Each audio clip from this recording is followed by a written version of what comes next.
بزرگ گزرے ہیں بشر حافی رحمۃ اللہ علیہ، بشر ان کا نام تھا، اور حافی اس لیے کہتے تھے کہ وہ ننگے پاؤں چلتے تھے، جوتا نہیں پہنتے تھے، ننگے پاؤں چلنے والے کو حافی کہتے ہیں۔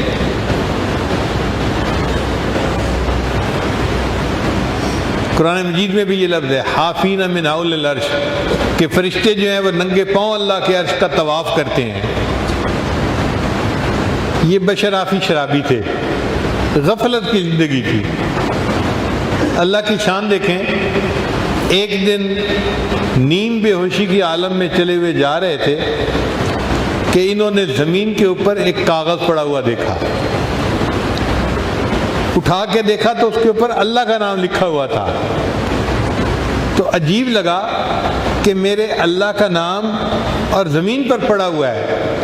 انہوں نے اس کاغذ کو صاف کیا اور ایک دیوار میں اونچی جگہ تھی وہاں پر اس کو اوپر رکھ دیا۔ اللہ کو یہ عمل پسند آ گیا کہ میرے بندے نے میرے نام کا احترام کیا اور میرے نام کو نیچے سے اٹھا کر اوپر رکھا۔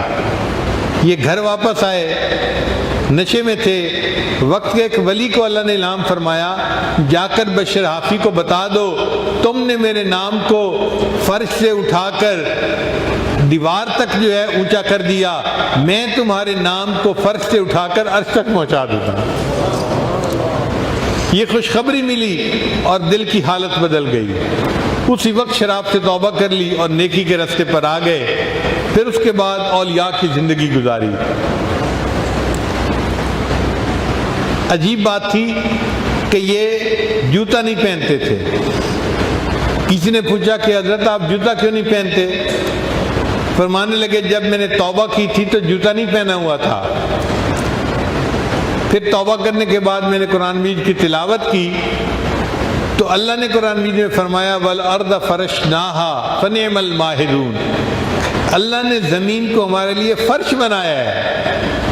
اب مالک الملک نے جس کو ہمارے لیے فرش بنایا، اس فرش کے اوپر جوتے سے چلتے ہوئے مجھے حیا آتی ہے، میں اس لیے جوتے نہیں پہنتا۔ تو ننگے پاؤں زندگی گزار دی۔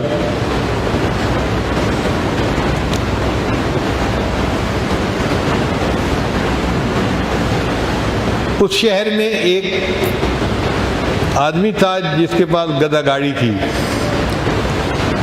ایک دن وہ جا رہا تھا راستے میں کہ گدھے نے راستے کے درمیان میں لید کر دی، پیشاب کر دیا۔ تو گدھے گاڑی والے نے رونا شروع کر دیا۔